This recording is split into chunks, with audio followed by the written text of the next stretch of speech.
Hey, boys and girls, Mrs. Baldwin here with one of my favorite types of stories.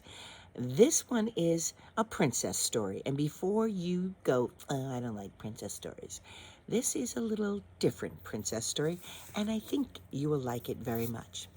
This is called The Paper Bag Princess, and it is written by Robert Munch and illustrated by Michael Marchengo, one of my favorite storyteller authors.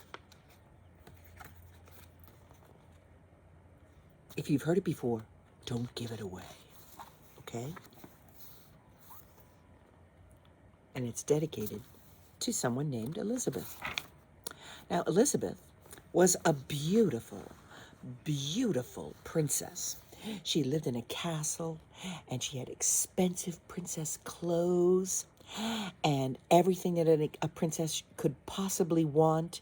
And she was going to marry a prince named Ronald. Unfortunately, a dragon came, smashed her castle, burned up all her clothes and the castle with his fiery breath, and he carried off Prince Ronald. Burned up all her clothes, all her expensive clothes. Elizabeth decided to chase the dragon and get Ronald back. She looked everywhere for something to wear, but the only thing she could find was a paper bag. And it wasn't burnt, but it was a paper bag. So she put on the paper bag and she followed the dragon. Now, it was easy to follow him because he left a trail of burnt trees and horses' bones. Not nice.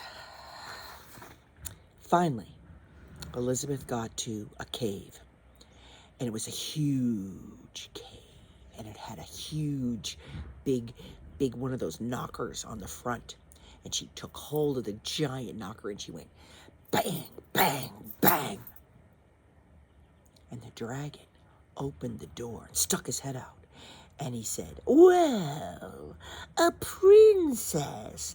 I love to eat princesses, but I have already eaten a whole castle today, and I am a very, very busy dragon. Please, come back tomorrow." And he slammed the door so fast that Elizabeth almost got her nose caught.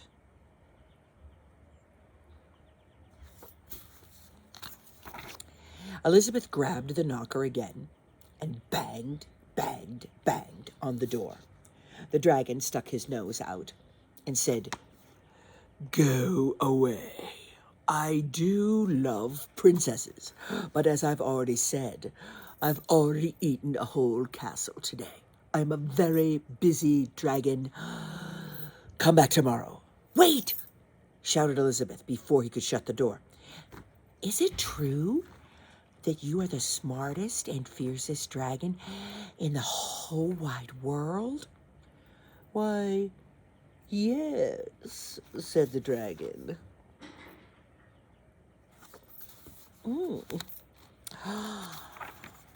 "Is it true," said Elizabeth, "that you can burn up to 10 forests with your fiery breath?" "Oh, yes," said the dragon, and he took a huge, deep breath, and he breathed out so much fire that he burnt up 50 forests. Not just 10, 50. "Fantastic," said Elizabeth. And the dragon took another huge breath, and he breathed out so much fire he burnt up 100 forests. "Magnificent," said Elizabeth. And the dragon took another deep breath, but this time he didn't even have enough fire left to cook a meatball. Elizabeth said then, "Is it true that you can fly around the whole world in 10 seconds?" "Why, yes," said the dragon, and he jumped up and he flew all the way around the world in just 10 seconds. Wow. He was very tired when he got back, but Elizabeth shouted, "Fantastic, fantastic, do it again, do it again." So the dragon jumped up and flew around the whole world in just 20 seconds. When he got back, he was too tired to even speak, and he lay down and went to sleep. Elizabeth whispered very softly, "Hey, dragon." The dragon didn't move at all. She lifted up the dragon's giant ear and put her head right inside, and she shouted as loud as she could, "Hey, dragon!" The dragon was so tired, he didn't even move. So Elizabeth just walked right over him and up to the door of the cave. And she opened it. And there was Prince Ronald. And he looked at her and he goes, "Elizabeth, you are a mess. Is that ash? You smell like ashes. And what did you do to your hair?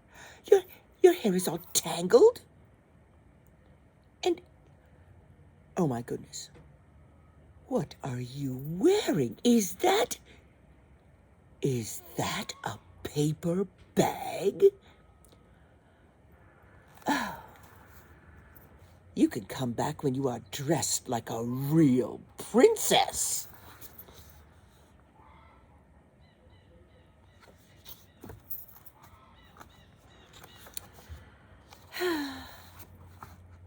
Well, Elizabeth took a look at Ronald, and she said, "Ronald, your clothes are really, really pretty, and your hair, man, it is so neat. You look like a real prince, but you're a bum." And they didn't get married after all.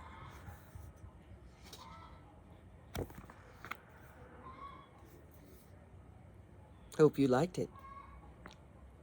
Till next time.